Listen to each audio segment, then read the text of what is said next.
Okay, अस्सलाम वालेकुम। अब हम स्टार्ट करने वाले हैं मेटाप्लेजिया। अच्छा, मेटाप्लेजिया क्या होता है? फॉर एग्जांपल कोई भी स्ट्रेस था, अब स्ट्रेस चेंज हो गया तो उसकी वजह से हमारे पास जो सेल की टाइप थी वो भी चेंज हो जाएगी। ठीक है, इसको कहते हैं मेटाप्लेजिया। ये इसकी सिंपल सी डेफिनेशन हो गई, यहाँ पे लिखी हुई है। अच्छा, ये किस तरह से होती है? मोस्ट कॉमनली जो होती है वो सरफेस एपिथेलियम में होती है। ठीक है, फॉर एग्जांपल हमारे पास था स्क्वेमस एपिथेलियम था, कॉलमनर या यूरोथेलियल था, जिसको हम ट्रांजिशनल एपिथेलियम भी कहते हैं।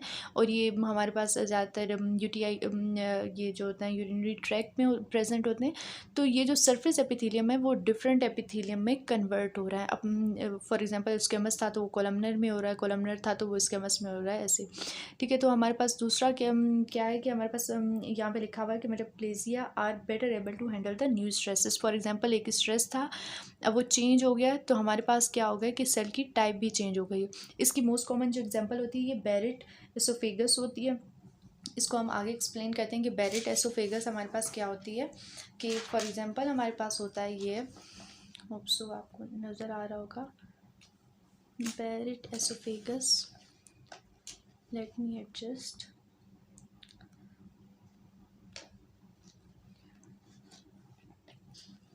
अच्छा, तो हमारे पास क्या होता है कि एसोफेगस क्या होता है? नॉर्मली जो होता है हमें पता है कि नॉन कैरेटिनाइज स्क्वेमस एपिथेलियम उसको लाइन कर रहा होता है एसोफेगस को।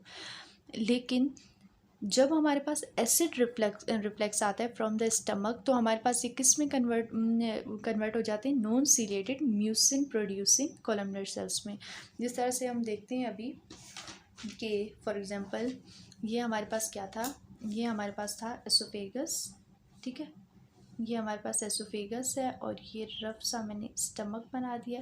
ठीक है, तो ये मैंने स्टमक इस तरह से रफ सा बना दिया, बहुत ही सॉरी, रफ सा बना दिया। ठीक है, तो हमारे पास क्या था कि ये इसमें एसोफेगस में हमें पता है कि नॉन कैरेटिनाइज हमारे पास जो होते हैं वो स्क्वेमस एपिथेलियम होता है एसोफेगस के अंदर नॉर्मली। क्यों? क्योंकि इसमें ये जो हमारे पास बोलस आ रहा होता है या फूड पार्टिकल्स आ रहे होते हैं तो उसमें इसने क्या करना होता है? फ्रिक्शन को कंट्रोल करना होता है। किसको कंट्रोल करना होता है? फ्रिक्शन को कंट्रोल करना होता है।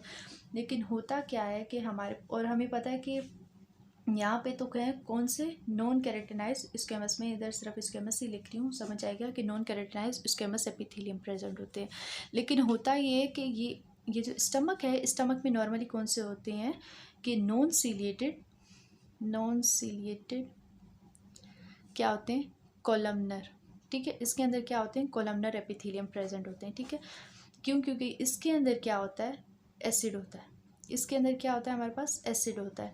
तो जब हमारे पास फॉर एग्जांपल गर्ड आ जाता है, गैस्ट्रोएसोफेगल जो रिफ्लेक्स होता है उसके अंदर क्या होता है कि यहाँ का ये जो एसिड प्रेजेंट है स्टमक के अंदर, ये रिफ्लेक्स होके कहाँ जा रहा होता है? एसोफेगस में। मोस्टली हमारे पास लोअर एसोफेगस इसमें ज़्यादातर डैमेज होता है। कहाँ जा रहा होता है? लोअर एसोफेगस में। तो होता क्या है कि ये जो नॉन कैरेटिनाइज स्क्वेमस एपिथेलियम था वो किस में कन्वर्ट हो जाता है? Non ciliated mucin producing columnar epithelium में। यहाँ से क्या हो जाता है कि नॉन सीलेटेड कॉलमनर एपिथेलियम में चला जाता है। ये इसको कहेंगे मेटाप्लेजिया। ये बेस्ट एग्जांपल है, इसको कहते हैं बेरेट एसोफेगस कहते हैं। और बेरेट एसोफेगस किससे रिलेटेड होता है? गर्ड से रिलेटेड होता है। ठीक है, तो इसमें पहले क्या था कि स्क्वेमस एपिथेलियम थे, अब क्या हो गए हैं? सीलेटेड कॉलमनर एपिथेलियम हो गए। क्यों? क्योंकि यहाँ से जो स्टमक का एसिड था ये रिफ्लेक्स बैक हो रहा है, किसके अंदर आ रहा है? एसोफेगस के अंदर। और नॉर्मली क्या होता है कि लोअर एसोफेगस इसमें जो होता है मोस्टली डैमेज हो जाता है। ठीक है, तो अब पैथोमा में ये क्या कह रहे हैं कि पैथोमा में कह रही कि हमारे पास क्या होता है कि एसिड रिफ्लेक्स होता है स्टमक में, जिसकी वजह से ये वही बात जो मैंने आपको बताई। ठीक है, handle the stress of acid. अब दूसरी बात बता रहे हैं कि मेटाप्लेजिया, दूसरा क्या तरीका है मेटाप्लेजिया का? इसमें हम क्या कहते हैं कि मेटाप्लेजिया होता है reprogramming of stem cell for example थे, उनकी क्या हो गई? रीप्रोग्रामिंग हो गई, जिसकी वजह से हमारे पास मेटाप्लेजिया हो गया। ठीक है, हमें पता है कि मेटाप्लेजिया रिवर्सिबल होता है। ठीक है, मेटाप्लेजिया भी रिवर्सिबल होता है, डिस्प्लेजिया भी रिवर्सिबल होता है, लेकिन कार्सिनोमास जो होते हैं वो हमारे पास आगे चल के पढ़ेंगे कि वो क्या होते हैं? इरिवर्सिबल होते हैं।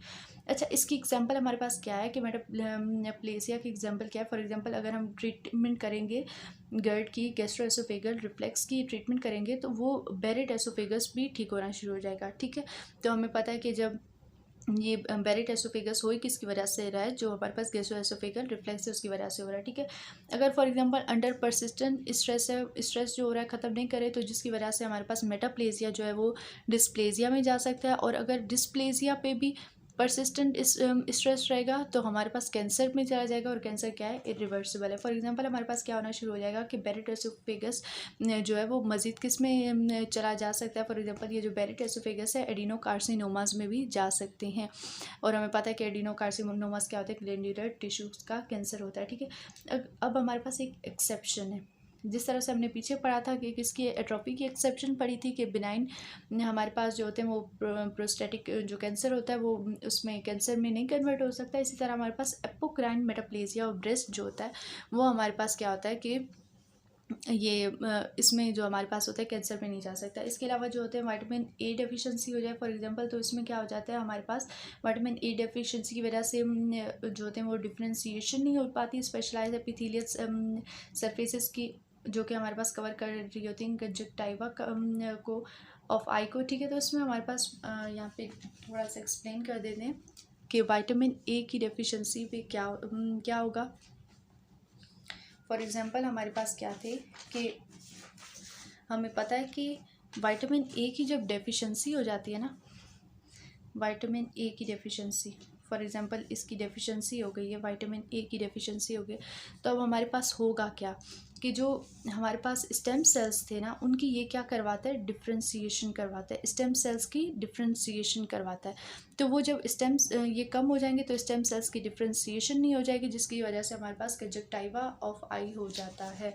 अच्छा, दूसरी इन्होंने एग्जांपल यहाँ पे बताई हुई है कि हमारे पास जो थे ये कंजक्टिवा पे क्या होती है, स्क्वेमस लाइनिंग हो जाती है, जबकि जब स्ट्रेस विटामिन ए की डेफिशिएंसी हो गई, ये एक तरह का स्ट्रेस था, तो इसमें क्या हो जाएगा, स्ट्रेटिफाइड केराटिनाइज्ड स्क्वेमस एपिथेलियम हो जाएंगे, जिसको हम क्या कहते हैं, केराटो मलेशिया, ठीक है। इसको क्या कहते हैं हम, केराटो मलेशिया हो जाएगा, ठीक है। स्क्वेमस लाइनिंग किस में कन्वर्ट हो गई, स्ट्रेटिफाइड केराटिनाइज्ड स्क्वेमस एपिथेलियम में कन्वर्ट। दूसरा हमारे पास क्या होते हैं, मीसेनकाइमल टिश्यू होते हैं, ठीक है। तो मीसेनकाइमल टिश्यूज़ की बात की हुई है इन्होंने, फॉर एग्जांपल मायोसाइटस ओसिफिकेंस में क्या होता है हमारे पास कि फॉर एग्जांपल एक जगह पे ट्रॉमा हुआ, कोई कार एक्सीडेंट हुआ या कुछ और हुआ, तो उसमें क्या हो गया कि बोन फ्रैक्चर हो गई। बोन जब फ्रैक्चर हो गई तो हीलिंग के दौरान क्या हुआ कि मसल के अंदर भी जो मसल के अंदर थे कनेक्टिव टिश्यूज़ थे, उसने क्या कर दिया, ग्रोथ करना शुरू कर दी, और उसमें भी क्या होना शुरू हो गई, बोनी फॉर्मेशन होना शुरू हो गई। इसको क्या कहते हैं, मायोसाइटिस ओसिफिकेंस, इसका नाम क्या है, मायोसाइटिस ओसिफिकेंस कहते हैं इसको। और इस बोनी फॉर्मेशन की वजह से हमारे पास क्या हो गया कि एक जो मसल्स थे उनके अंदर भी बोन होना फॉर्मेशन होना शुरू हो गई। इसमें हमारे पास मेसेनकाइमल कनेक्टिव टिश्यू में इन्होंने ये लिखा हुआ है। अच्छा, तो इस डायग्राम में ये इसमें बेरिट एसोफेगस शो किया हुआ है, जिसमें हमारे पास पहले क्या होते हैं कि स्क्वेमस एपिथेलियम थे, लेकिन बाद में जब गर्ड हुआ तो उसकी वजह से हमारे पास क्या हुआ है, कॉलमनर एपिथेलियम बनना शुरू हो गया, ठीक है। तो यहाँ पे इन्होंने अच्छी सी एक डायग्राम बनाई हुई है पैथोमा में, और दूसरी इन्होंने मायोसाइटिस ओसिफिकेंस जो है ये यहाँ पे आपको शो नहीं हो रहा होगा, लेकिन यहाँ पे जो है फॉर एग्जांपल ये एक बोन थी, इसमें फ्रैक्चर आना शुरू हो गया। जब बोन में फ्रैक्चर आना शुरू हो गया तो यहाँ पे हुआ क्या कि यहाँ पे जो है एक बोनी सी अपीयरेंस मसल में आना शुरू हो गई, और इसको हम क्या कहते हैं, मायोसाइटिस ओसिफिकेंस कहते हैं। That's it.